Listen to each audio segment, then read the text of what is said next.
Fantastic. Hey, Phil Markowitz. Woo. Oh, hi, Nadja. Hey, Nadja. Hello, everybody for joining. Thanks for joining us. I'm very aware that there must be quite a lot of screen fatigue already amongst people. So thank you very much for being here. And just in case you're not doing this that much, please keep yourself muted while we're having this initial conversation. And later on, we're opening up for questions. And then you can obviously unmute your microphone and speak to Joe and Phil directly. And very, very, very extra special thanks to Joe and Phil for making the time tonight. I know you're both busy. I know they don't need an introduction, but I think I better do because that's just ticking all the boxes. Joe Locke is one of the major voices of the vibraphone and probably the most versatile musician playing the instrument, with a genre-crossing catalog of solo recordings and prolific collaborations.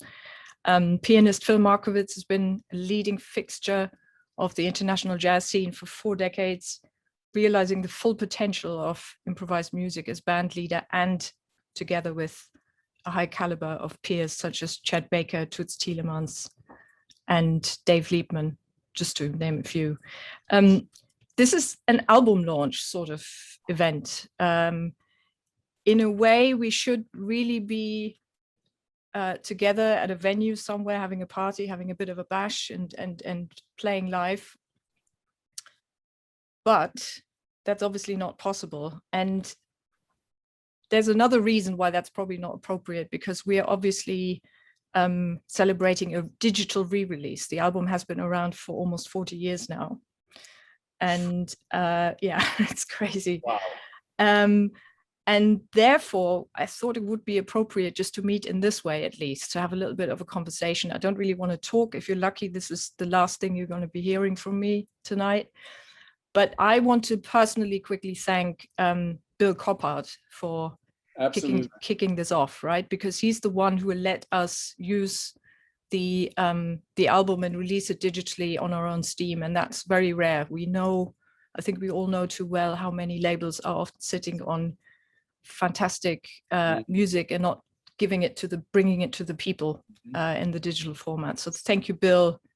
And Joe and Phil, I want to just let you talk a little bit, please, maybe starting with Joe, about how did you get together? How did you first meet and how did you first start working together?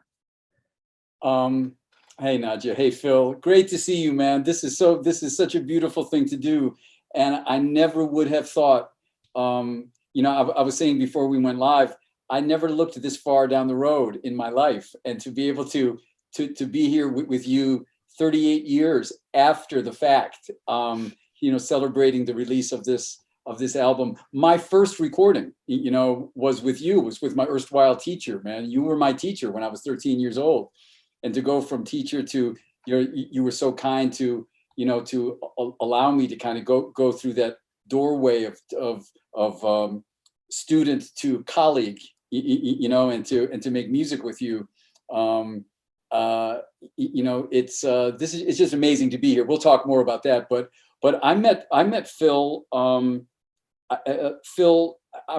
There was a trio in Rochester called Petrus, and it consisted of Phil Markowitz on piano, Ted Moore, amazing drummer, and also a former teacher of mine on drums, Ted Moore, and Gordie Johnson on bass, amazing bass player. And they had a band called Petrus, they were around the same time as Weather Report's first album.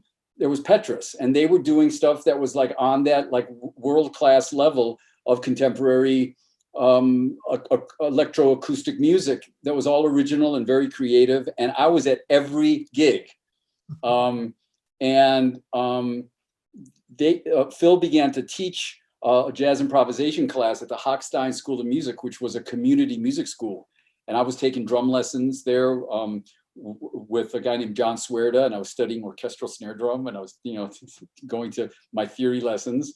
And one year I took improvisation lessons with Phil, and he opened the door to me, to what expressing yourself through musical improvisation was. And it was around the time I was switching from drums to vibraphone.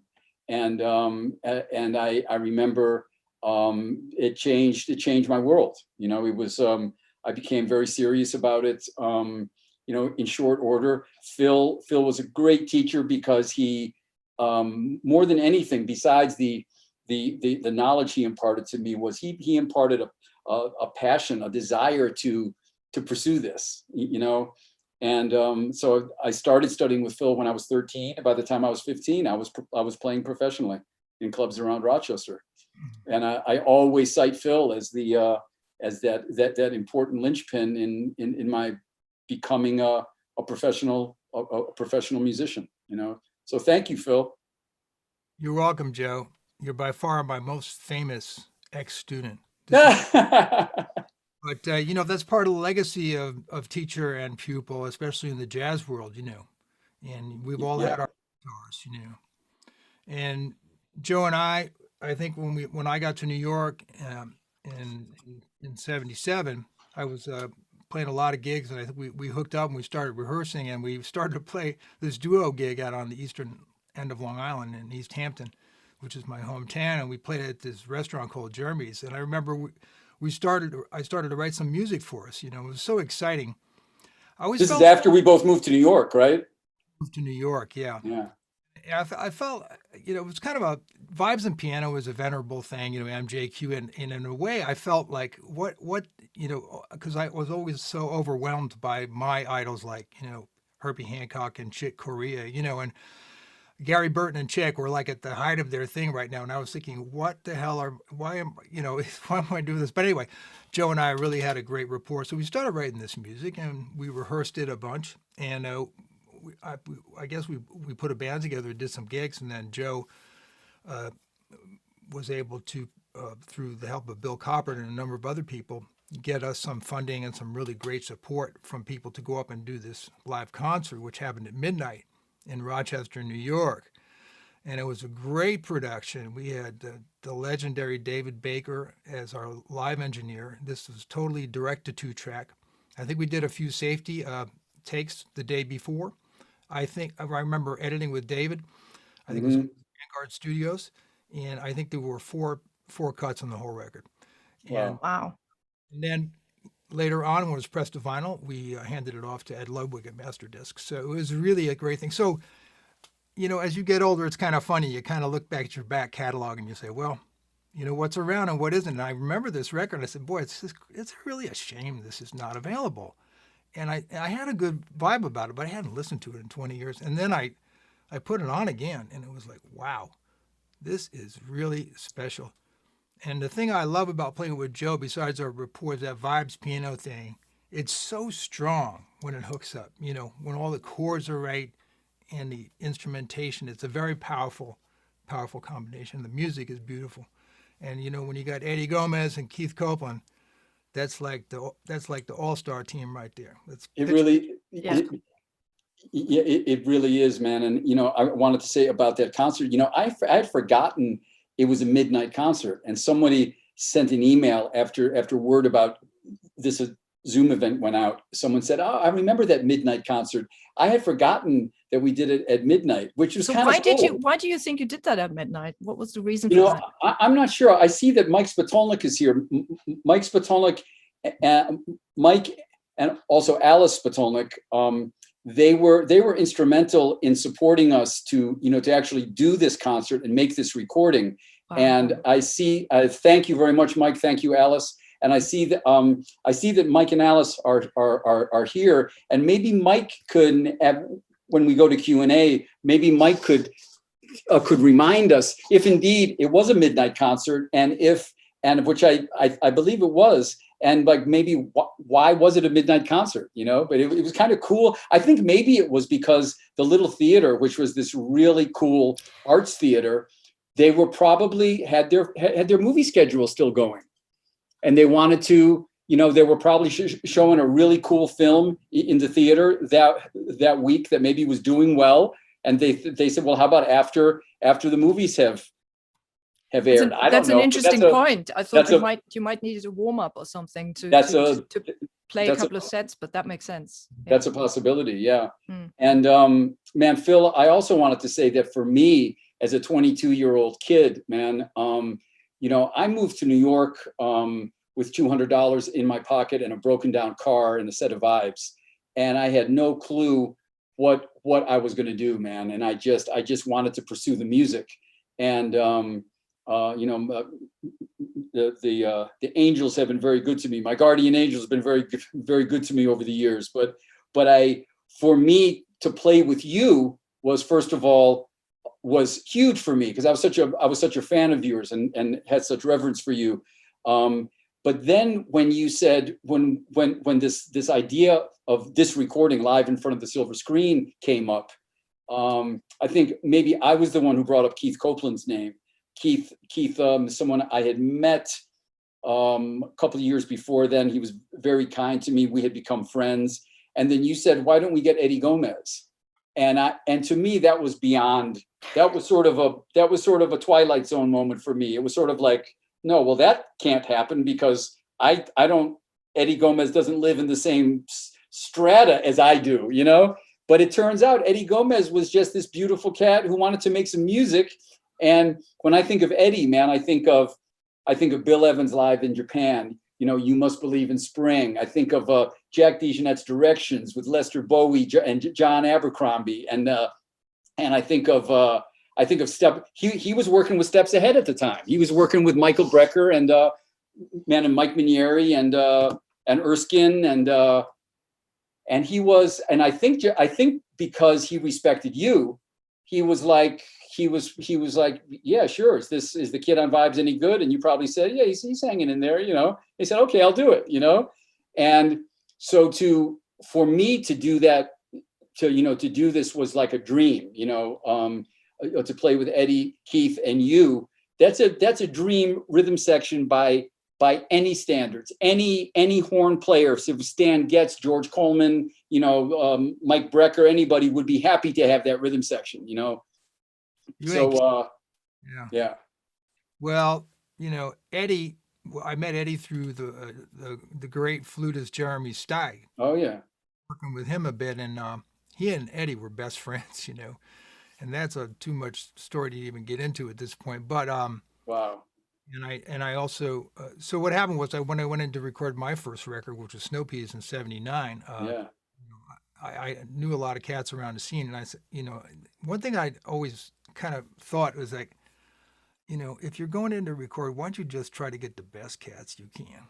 The best cats you can. The worst thing that you could do is to say no. So Eddie Foster did a real solid for me and did this, record date at a demo fee, and I sold it many, many years later. But and because the record had come out nice and we had played a few gigs around town, I was just like, he would be just great. There's no substitute for experience, So when you have those guys, you know the music right. There's no doubt about it. And you hear the recording for sure.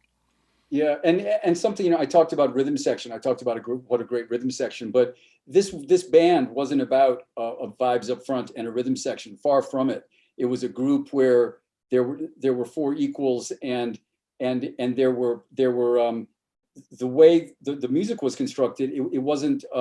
It was sort of a duo, like an augmented duo, actually, more than it was like a rhythm section and horn voice. And it was so beautiful in that way, man. And I think that was because of the writing. Like, your writing on the album is so beautiful. And the amazing thing to me, Phil, is after 38 years, I listened to it after you contacted me, and I hadn't heard it in years and years.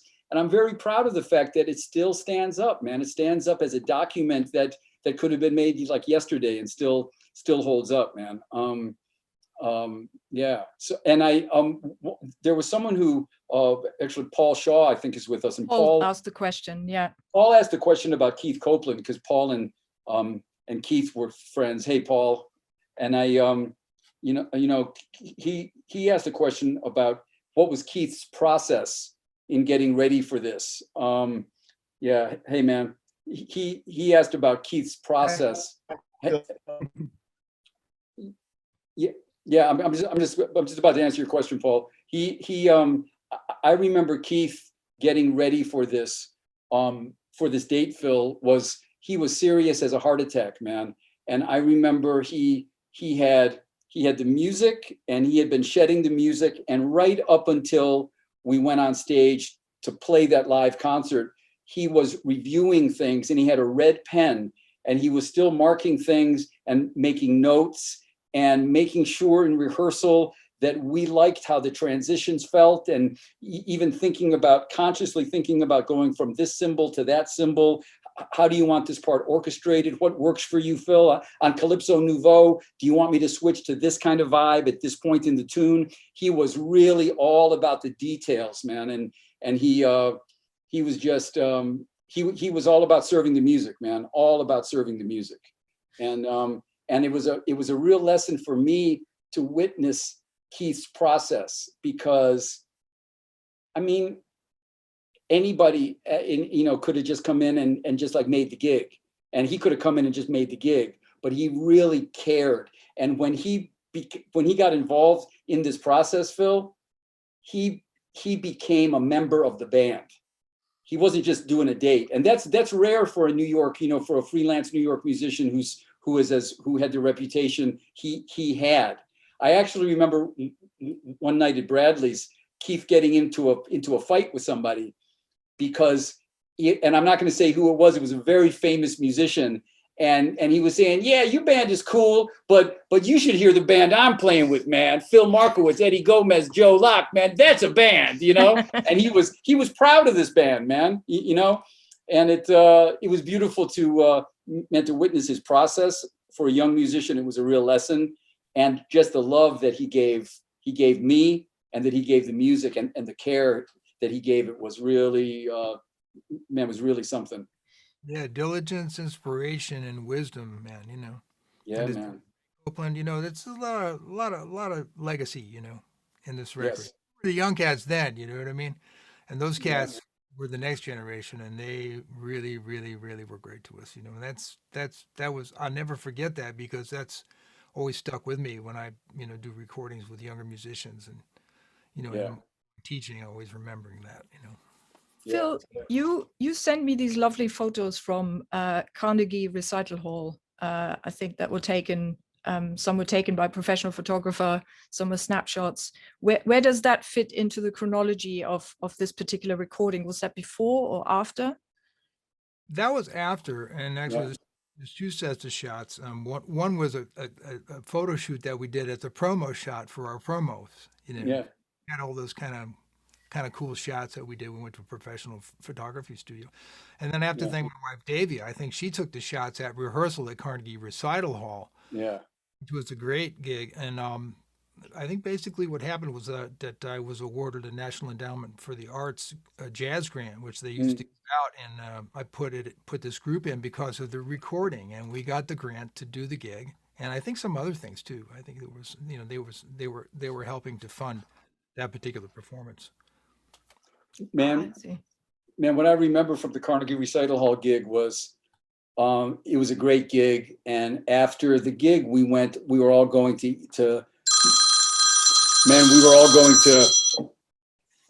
eat after the gig, to continue the party. And there was a guy there, Paul, who was a friend of Eddie Gomez's, and somebody said, how are we going to get to the restaurant? And this guy Paul had a car, I think, and someone said, well, why don't we go with Paul Analimo? And so I thought his name was Analimo, and I was introducing him throughout the night as, hey, this is my friend Paul Analimo, man, great cat, Paul Analimo. And he finally said to me, man, okay, I got the joke the first time, but you can stop that now. And I went, what? Paul and a limo? Someone was saying we can go with Paul and a limousine. And I didn't get that. I thought his name was Paul and a limo, man. So anyway, anyway, I just thought I'd share that. He's probably still talking about that too. Paul and a limo, my man. Paul and a limo, fantastic. I had a little conversation with Joe before all of this, and since you had already moved to New York, tell me a little bit about your sort of that big kind of next step in your career that you moved from you, Joe, from Rochester. I don't know, Phil, where did you moved a little earlier in 77 to New York. What was that like in those days? And I know Bradley's played a huge part in both your careers at the beginning. Yeah. I mean, Phil, you go ahead.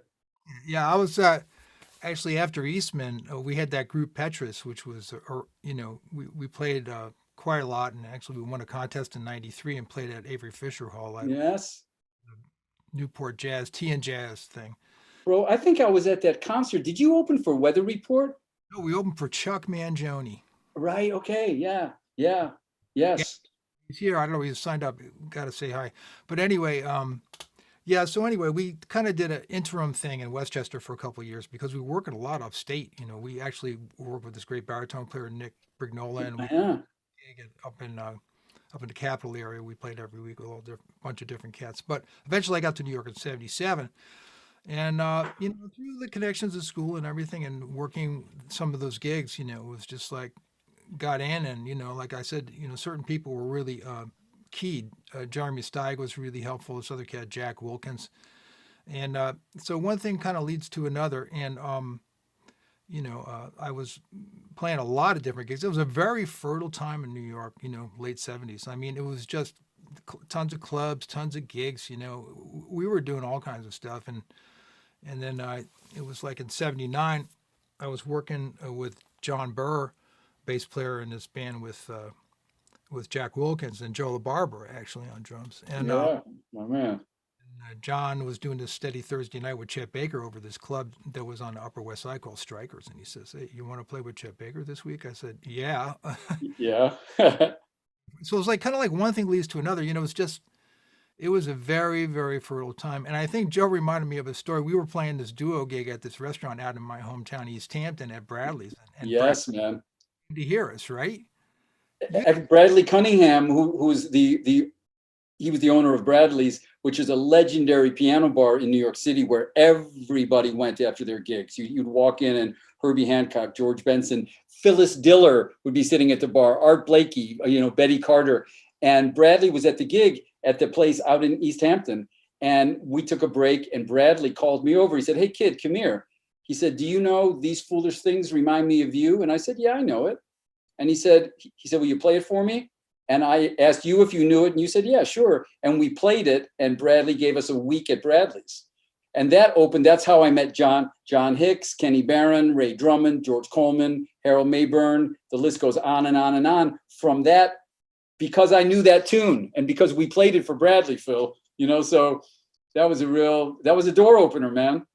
Because you were a swinging badass too. Yeah. Time they ever had, I think, an instrument other than the piano as a head. Man, it was the first time Bradley's ever had vibes and piano, and yeah, it was just a really special week, man. And I remember thinking, Phil, that then we played 7th Avenue South, the Brecker Brothers Club, and Eddie and Michael, actually Mike Minieri came to the gig, and Mike Brecker, because they were all playing together with Eddie. And I thought to myself, after playing Bradley's and after playing 7th Avenue South, I said, "Oh well, man, I've arrived, man. My career is just like, I'm a star now." And I think about 6 months later, I was loading computers on the loading dock at IBM, trying to pay my rent, It's an up and down thing, man. It's an up and down thing. But what do you think happened to that that particular type of club where you just walk in and everyone is hanging and everyone is sitting in? What is? I mean, it sounds like paradise to me. Why do you think that sort of thing doesn't exist anymore? The venue Bradley's was indicative, it defined an era in New York City music, of the New York City music scene. In the 50s, there was 42nd Street. There were eras, and in the 70s there was the loft scene, and in the 80s, Bradley's was a part of the 80s and early 90s. Bradley's was a definitive part of the scene, and there was never been anything like it anywhere in the world. And I think places have tried to duplicate it, but it was a whole thing, man. You'd have to go into Bradley's history. He had a relationship with the cops where they left the place alone, and you could kind of do what you wanted there, and everybody gravitated there after their concerts. And that's why it was such a heavy scene, because you'd see Dustin Hoffman in there next to sitting next to Wayne Shorter, you'd see, and the music was always unbelievably great, So it was part of the time there. But Phil, I have to bring up, man, also when you moved to New York, before I did, I remember going to a record store before I, jumped off the cliff and moved to New York myself at 21. I went to the record store and I saw this album, and it was Jack Wilkins' "You Can't Live Without It." And man, I wore that album out. It was you, John Burr on bass, Al Foster, and Mike and Randy Brecker. And what a record, man. That still holds up as a great record, man. That's one to be really proud of, man. Oh, thanks. Yeah, I think that's actually how I hooked up with Al. Yeah. Yeah, the scene in New York was great then. That and the kitchen at the Vanguard was also legendary. You Oh, go yeah. back, it'd be like, Cedar Walton and Yeah. Taylor be back there. And but I have to say, now, before, the pandemic and everything, I think like clubs like Smalls and Mesro, and there's just a gazillion clubs in Brooklyn and all these little clubs all around. My students, they got a lot of places to hang out and play. It continues, doesn't it, man? It continues. Younger The river flows, man. Surging forward, and I don't know that much about it because I'm, it's not my scene anymore. It's their scene, But I don't think it's really stopped, at all, actually. No. That's interesting. Yeah. It continued. Hey, man, I just have to shout out to Raul Midon, who's with us. Raul and Kat are here. This man is one of my favorite musicians on the planet, singer-songwriter, composer. Hey, Raul. Hey, guys. Love you very much, man. I'm so excited to hear what's going to be coming from the new studio, man. And thank you for joining us today. Thank you so much, man. King Daddy Tom Marcello's here. Davey is here. SK, hey baby. Lee Stevens. Oh, Lee's here. Lee's here. Hey, Lee. Yes. Hey, Lee. We were talking about you earlier. Nancy, thanks for joining us. All you guys. Hey, do you think it may be a time to open it up we for could questions? if you guys have any questions, feel free to unmute yourself. I just wanted to send a shout out to Shelley Kurtz, who's here. She was the daughter of my first teacher in East Hampton. Fantastic. And Ted Moore was here. I don't know if Ted's here anymore, but Ted was here. Hey, Ted. Ted is here. Yeah, Ted is still here. Yeah. So Alice, what were you going to say about the concert, Alice? Hi, Joe and company. Hey, Alice. Yes, it was a midnight show, and the reason was the theater had been booked with their regular performance movies, and that was why it was a midnight. And if you remember right, it was a concert that almost didn't happen until we jumped in financially and helped with the cost. Well, thank you, baby. Thank you for making that difference. I'd be working at Walmart if it wasn't for you jumping in, right, Ted? Ted's he said you flatter yourself that you'd be working at Walmart. Anyways, thank you, Alice. As Phil said earlier, he was re-listening to the album recently, and I think at some point I sent you an email or something. It was maybe a couple years ago about revisiting this on the silver screen, and it was awesome. It was awesome. Some of your old stuff is as good as your new stuff. But it was quite a happy. And I can just say one thing about Keith Copeland. We kept in contact with him to the very end of his life.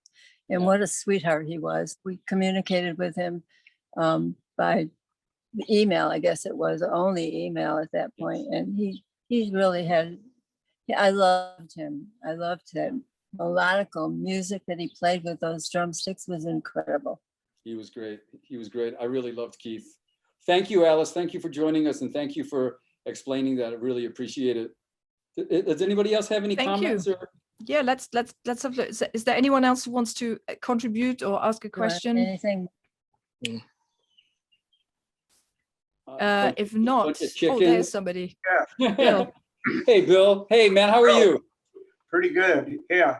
Good, Bill. I'm wondering when you're going to come back out here to the West Coast, to the block. I can't. I'm so ready to come back out to the West Coast, man. I'm so ready. I've talked to Barbara, and hopefully soon. Things are opening up, so I hope sometime soon. Yeah. I'm going to go out. I'm going to go out and play at the Bach, and then I'm going to move in. I'm going to move in with Ted Moore and Junko, and they're going to paint my. He's going to clear out the shed and paint it, the color of my choosing, and I'm going to move in and be their landscaper and lawn boy, right? We're ready. Yeah, So good to see you, Ted. I have to say, man, we're talking about old times, man. And that period for me, man, was so formative and so important, man. And because you and Phil were so just supportive and kind and kicked my ass when I needed it too, man. And I think a lot of times you don't know what you're getting is something that's going to carry you through the rest of your life, man. So thank you, brother. Thank you. You are very welcome and well said. Yeah, man. It's really humbling and beautiful, man, to see, like, to still be in touch with you and to still be in touch with Phil and some other people here as well too. Like, you never know where the road is going to lead, and it's just really, really nice, I've got a question, comment, if you'll let me, Nadja. There's Lee. Yeah, of course. Steven, Just shoot. Man, can we see your beautiful face, man? Yeah, hi. I could throw a rock and hit your house almost. I can't see your face though, Lee. Well, wait, here. I'm gonna slow him down. To do that. Wait a second. I'll come over here. Oh, there's the beautiful. My computer screen is way over there. These are the Malotech crossovers that are made by Lee Stevens. They're not made by me, believe me. They were designed by you, and the crew makes them. Anyway, this is, for me, it's such a blast from the past. Just comment question. First of all, I wanted to say to Phil, you have no idea, well, Joe also, how people, correct, how you influence people musically. And like, this is like knocking down traffic cones with your car and never looking in the rearview mirror. You have no idea the influence.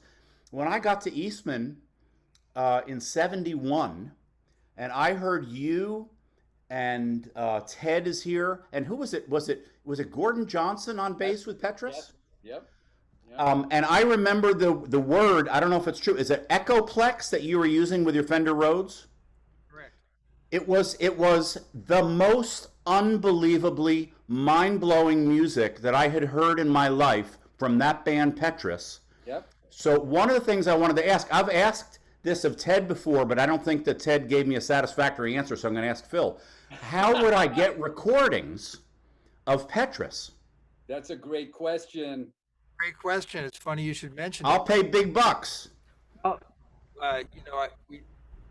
through the archives on Earth, our only original studio recording that we did at PCI Studios with Mick Gazowski at the board, and I got it transferred, and I've recently upgraded my software, so we're gonna do a release of at least 5 tracks, a 5-track EP, and there's a bunch of live stuff too, which is not. Man, so you guys are going to release a Petrus recording? Finally. Thank God. Oh man, that's really great news. That's really great news. That's really, really good. And Mick did a great job on that. Mick Gazowski is one of the most famous engineers. That's amazing. Well, man, I have to say, Lee, talk about, like blast from the past. Ted, you'd appreciate this, man. I think, I play like a bastardized version of Steven's grip, on the vibes. And, I was taking lessons with Gordon Johnson, and I was playing traditional grip. And we were in the Eastman, what do they call it across the street? The Eastman Annex. And Gordon said to me, he said, Joe, that grip that you're playing, the 4 mallets, it's kind of limiting. And I think you should change your grip. And there's a guy practicing across the hall that I'd like you to meet. He's gonna, I'd like him to show you the grip that he uses. And we left our room and walked across the hall and knocked on the door, and the door opened and the cigarette smoke came billowing out of the room. And there was Lee Stevens standing there as the smoke cleared. There was Lee. He said, come on in. And Gordon said, can you play some Bach for Joe with your grip, to show him your grip? And Lee started to play some amazing, you know, Bach fugue or something. And all I could concentrate on was there was an ashtray balanced on the sideboard of the marimba, and it was packed with cigarette butts going in a pyramid up to the top until there was just one lit cigarette balancing like a seesaw on top of all the others. And he was playing this beautiful Bach piece, and all I could concentrate on was, why is that cigarette not falling off of that pyramid on top? It's like magic, you know? And that was my introduction to Lee Stevens. And years later, man, I was teaching a master class at the Royal Academy of Music in London. And whenever I taught a master class, I told students, well, when they asked me about my grip, I'd say, well, I play Stevens' grip, but it's a really bastardized version of Lee's grip. And if he were here, he would be, you know, he'd be mortified at how I'm. So this one master class that was in London, I'm giving the master class, and I did my spiel, and I said, and if Lee Stevens were here, and I looked up, and Lee was standing there, and I totally had to bust myself about how I had totally abused his grip. And man, since we've become like thick as thieves, we've become best friends. And he makes the instrument I play now, which is the world's greatest vibraphone, the Malatech Omega. And he has a roster of the best vibraphone players in the world playing his instrument. And we all play his mallets. And great to see you here, Lee. Thanks so much for joining us, because you got history sort of with these guys too, because of Eastman, you know? Absolutely, yeah. I mean, we weren't close friends or anything, but I worshiped the band. I worshiped the music, you know, that I was hearing. Worshipped Ted's drumming. For me, that's when I gave up drumming. Basically, when I heard Ted Moore play, I said, you know, I better find another instrument. I'm sorry, Lee. But just one last thing, I'll let you. So just for the uninitiated, Joe said Gordon Johnson because I had just said Gordon Johnson, but he meant Gordon Stout was his teacher. Gordon Stout, yeah, Gordon Stout, the great marimbist, Gordon Stout. And one last thing about old connections. What's really weird is I heard you guys say you moved to Manhattan in 97. Is that right? No, 77. 77. I'm sorry, not 97. I'm 77. But that's the year I moved to Manhattan too. But I was like totally, there were no connections between any of us there. I lived on the Upper West Side. I don't know where you guys lived, but I was totally into, with the cigarette butts on the side playing Bach. But I didn't go listen to jazz at all during that period. Well, it's funny, man. I go to the same tanning salon as Tom Beckham, but we don't see each other from one end of the year to the next. What's happening? Anyway, I'm not signing off, but I'm going to mute myself. Go on. Thanks, Lee. Thank you, man. Thank you. This is beautiful, man. Phil, is there anything else you want to say about the record or about, Yeah, I just wanted to say a little bit about the music, It's Please. Such an eclectic mix of things. Joe, your tune Khalid was like this Latin burner. It's a complex form. It has a theme and a vamp and a tag. And I think the thing that really stuck with me, besides the playing, was the writing. It wasn't your usual stuff. It was like stuff that, extended form, and that was a Latin burner. And your other tune, Restless Dreams, was beautiful. Half modal, half changes with a bridge thing, and so Nouveau, which I was working on a lot of different interesting modulatory schemes and that, and then my tune May Moon, which is quite harmonically intricate but beautiful and very lyrical, and then your two great arrangements of My Foolish Heart and You and I, which we played really straight up and down. I got my gospel on that. You really did, man. All these different styles, so eclectic, and we really. The thing that I'm really proud of is that we were able to cover all that and make it really happen. Yeah, man, it's really funny, man, because you really orchestrated that music from the piano, and you were, because I'd heard you in so many contexts where you're just like burning, man, just like playing like contemporary, jazz piano, man. And you do that on this record. Your solo on Khalid is killing, man, and on the whole record. But you were really you kind of guided this record, and as far as the aesthetic of beauty, because you were really about it not being about individual solos, but it being about the overall aesthetic, and the aesthetic you were going for, because you were, I was looking to you for guidance, man, and you were really about it being about beauty and about the orchestration being like greater than the sum of its parts. And that still comes across on this record, man. It still comes across. And it's also amazing. He was amazing, like Eddie on the record. I mean, Eddie, both Keith and Eddie, man, they didn't phone it in, man. And Eddie he plays beautiful on this record, man. He's comping on My Foolish Heart. His solo on Restless Dreams, I mean, is like he gave 150%, man. He really came to play, and the ensuing gigs we did, he and Keith were both there, 150%, man. And I think it makes me happy that they both really dug being a part of it, Phil, yeah. What was the inspiration behind Calypso Nouveau? We have a question here from Vonette. What made you come up with that tune? Well, different grooves and different kind of feels, Mm. I think it was kind of like a little bit of Gary and Chick. You can definitely hear the influence there, but I think the writing, I kind of took it a little bit of a different direction. Mm. I always like to play a wide range of music, different types of grooves, feels, and stuff like that. And I just want to say that, two unheard Eddie Gomez solos that from 1983 is worth the price of admission for this record. Absolutely. He's killing that one. Yeah, he's fantastic.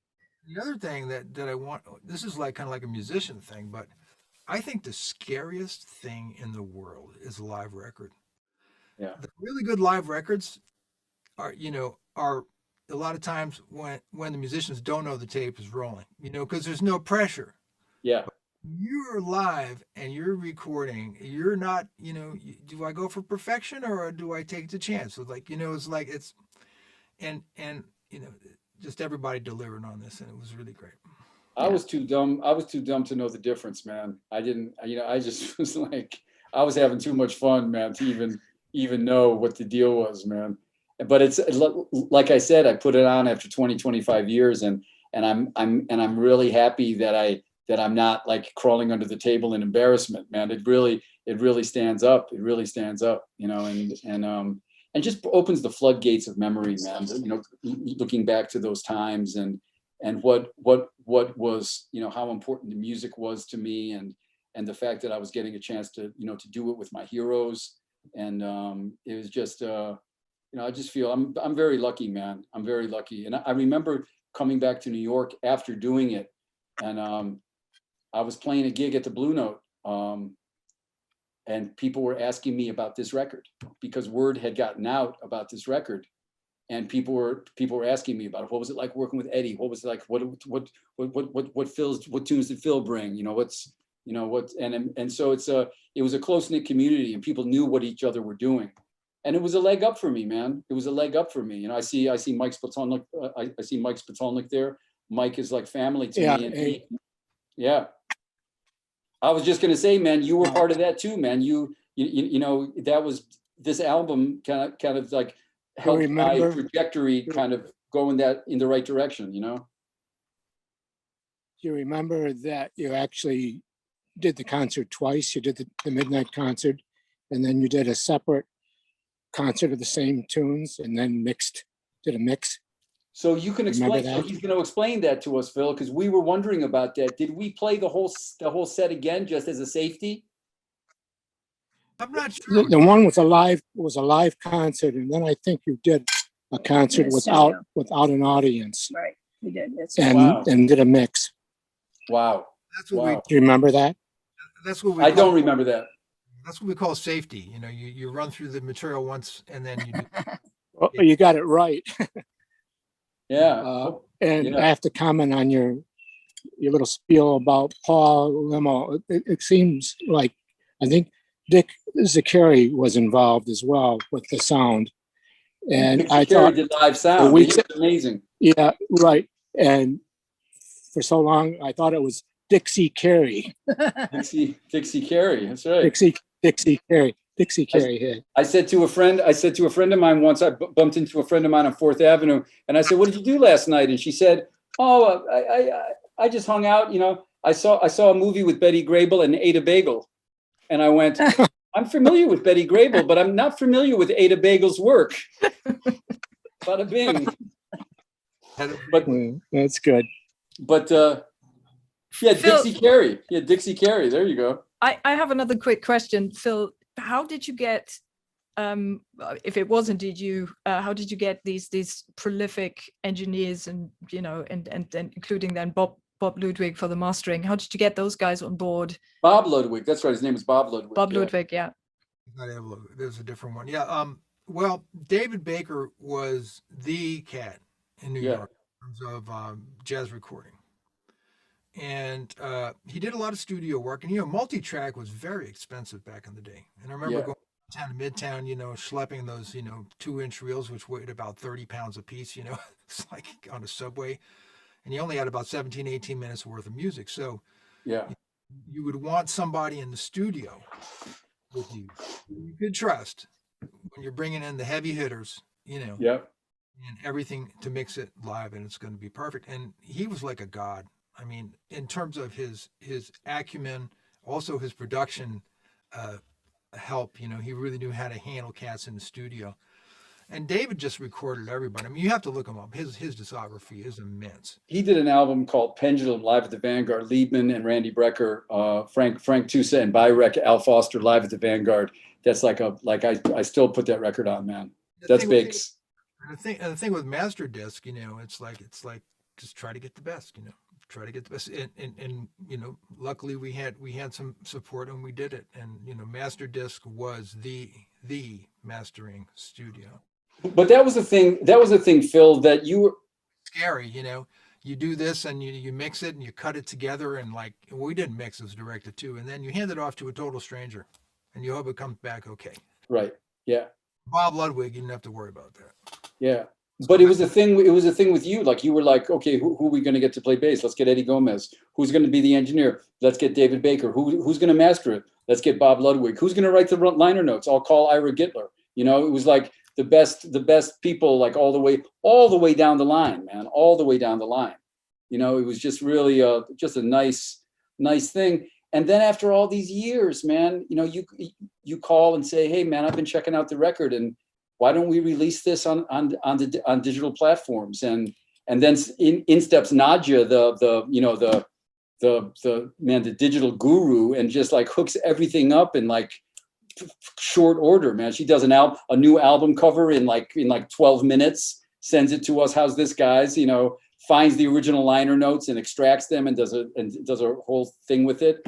I mean, I think you did that before breakfast, Nadja. Yeah, you're just my guinea pigs, because I really love the experience. And I want to thank you, Phil, to just chase this and make this and pursue this, and both of you obviously to agree to be part of this. And if anyone asks where to get this album now, to listen to the digital music, because I'm sure the only way to buy the CDs is via eBay for some ridiculous prices, or the opposite. We're basically on all the platforms with this album now, from Spotify to Amazon Music to all the good ones and the bad ones. I made sure we include even the bad platforms now. It has to be done. Please visit. Is it still called Live in Front of the Silver Screen? That's because that was the original title. Yeah, I shortened it slightly. It's called Live in Front of the Silver Screen, and not the original title was much longer. It was The Little Theater Presents Jazz Live in Front of the Silver Screen, I think. Well, so well, anyway, that's a good thing you shortened it then. Yes, I think so. Visit Phil's website or Joel's website, or just go straight to your favorite digital platform to listen. I think it's an absolutely gorgeous album, and I was excited about it. And it doesn't sound, I mean, it sounds like you recorded this a couple of weeks ago, I think. It's really cool. And we have some people there. Actually, Ted Moore has a beautiful album out with Phil on the Origin label. Look for that album of Ted's. It's beautiful. Tom Beckham, the great vibes player, is here by his music. I'm a big fan of his music, and let's support each other out here. This is actually a really good point, Joe. Buy music, please. Buy music. Buy music. You know. Yeah. Right. So, are there any more questions from Nancy. the floor? Please just unmute yourself and ask. Yeah, if anybody has any questions or wants to say anything before we go. Hey, Joe, it's Tom. Hey, can I ask about the little theater just real quick?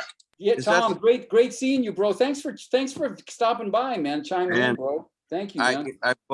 It's just great that you are all doing this.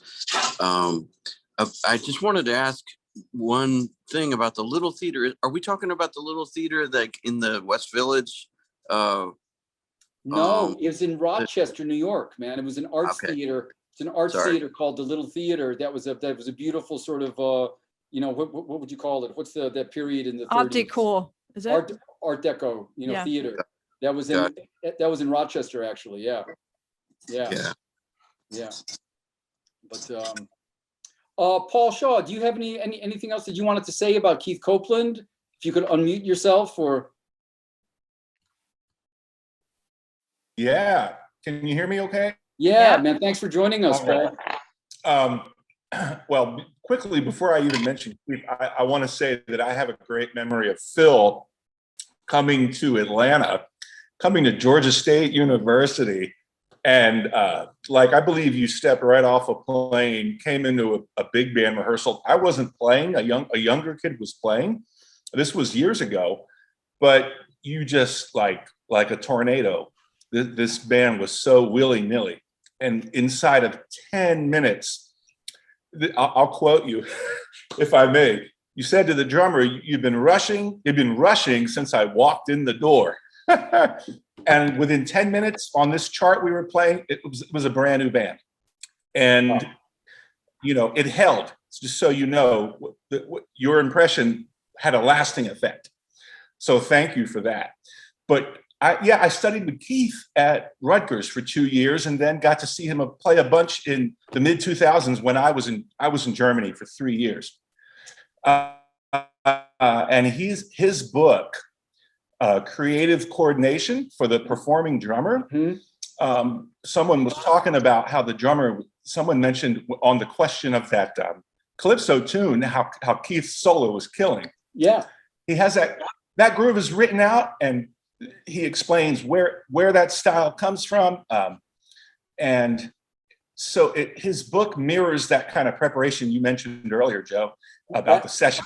And so if that was the book I went through with him, and I highly recommend it to any drummer looking to get into any of those styles. So I would say that about Keith, and he was a sweetheart to give you the shirt off his back. Man, I have to ask you, Paul, what was it like for you to reconnect with him after years of that hiatus of knowing him? What was it like to reconnect in Germany after years later? I surprised him one night. He was playing at a bar called Cave 56 in a town called Heidelberg. Mm-hmm.